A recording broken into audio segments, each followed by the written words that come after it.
राधे राधे दोस्तों। आज हम आपको सुनाएंगे करवा चौथ पर सुनी जाने वाली वीरावती की कहानी। अगर आप हमारे चैनल पर नए हैं तो प्लीज़ हमारे चैनल को लाइक करें, सब्सक्राइब करें और शेयर करें। बहुत समय पहले की बात है। वीरावती नाम की एक राजकुमारी थी। जब वह बड़ी हुई तो उसकी शादी एक राजा से हुई। शादी के बाद वह करवा चौथ का व्रत करने के लिए अपनी माँ के घर आई। वीरावती ने भौर होने के साथ ही करवा चौथ का व्रत शुरू कर दिया। वीरावती बहुत ही कोमल और नाजुक थी।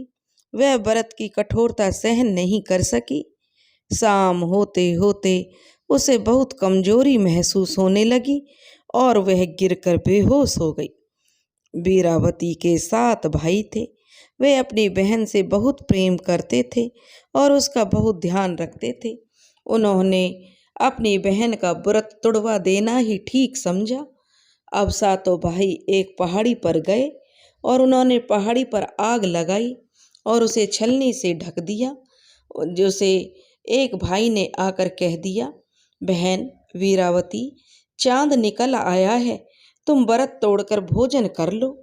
जैसे ही वीरावती अर्घ देने के लिए गई तो उसने अर्घ दिया और अपनी भाभियों से कहा कि चलो भाभियाँ, चांद निकल आया है, चलो तुम लोग भी अर्घ दे लो। तब उसकी भाभियाँ कहने लगी कि वीरावती, यह चांद तुम्हारे लिए निकला है, हमारा चांद अभी नहीं निकला है। जैसे ही वीरावती अर्घ देकर खाना खाने के लिए बैठी, उसे तभी उसके पति की मृत्यु का समाचार मिला। यह जानकर उसे बड़ा दुख हुआ। वह पति के घर जाने के लिए चल दी। रास्ते में उसे शिवजी और माता पार्वती मिले। माता पार्वती ने उसे बताया कि उसने झूठा चांद देखकर करवा चौथ का व्रत तोड़ा है, इसी वजह से उसके पति की मृत्यु हुई है। वीरावती अपनी गलती के लिए क्षमा मांगने लगी। तब माता ने वरदान दिया कि उसका पति जीवित हो जाएगा, लेकिन वह पूरी तरह स्वस्थ नहीं होगा। वीरावती जब अपने ससुराल में अपने महल में पहुंची तो उसने देखा राजा बेहोश पड़ा हुआ है और उसके शरीर में बहुत सारी सुइयां चुभी हुई थी। वह राजा की सेवा में लग गई। सेवा करते करते रोज एक एक सुई करके उसके शरीर से निकालती। ऐसे करते करते 1 बरस बीत गया। अब करवा चौथ का दिन आया। वीरावती ने करवा चौथ का व्रत रखा। करवा चौथ के दिन बेहोश राजा के शरीर में सिर्फ 1 सुई बची थी। रानी वीरावती ने करवा चौथ का बहुत ही निर्जल कड़ा व्रत रखा था और वह अपनी पसंद का सामान लेने, जो करवा चौथ के श्रृंगार का सामान लेने बाजार चली गई। पीछे से एक दासी ने राजा के शरीर से वह आखिरी सुई निकाल दी। राजा को होश आ गया तो उसने दासी को ही रानी समझ लिया और दासी ने भी जो रानी बनने के लालच में बता दिया कि वही उसकी रानी है और वही उसकी सेवा करती हुई आ रही है। रानी वीरावती वापस आई तो दासी ने बोला कि यह तो दासी है और उसे दासी बना दिया।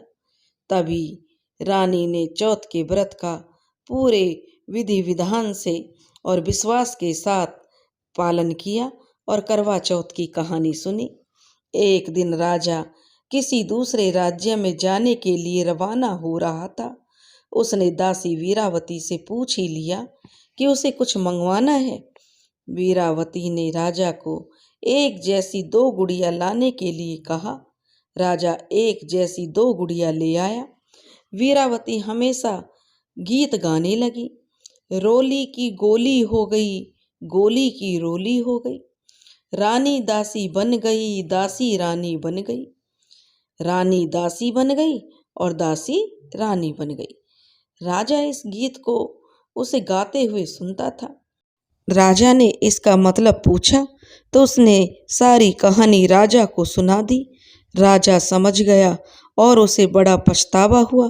उसने वीरावती को वापस अपनी रानी बना लिया और उसे वही शाही मान सम्मान लौटाया। माता पार्वती के आशीर्वाद से और रानी के विश्वास और भक्तिपूर्ण निष्ठा के कारण उसे अपना पति और मान सम्मान वापस मिला। हे चौथ माता, हे करवा चौथ माता, जैसे आपने वीरावती के पति की रक्षा की, वैसे ही सबके पतियों की रक्षा करना। बोलो करवा चौथ माता की जय।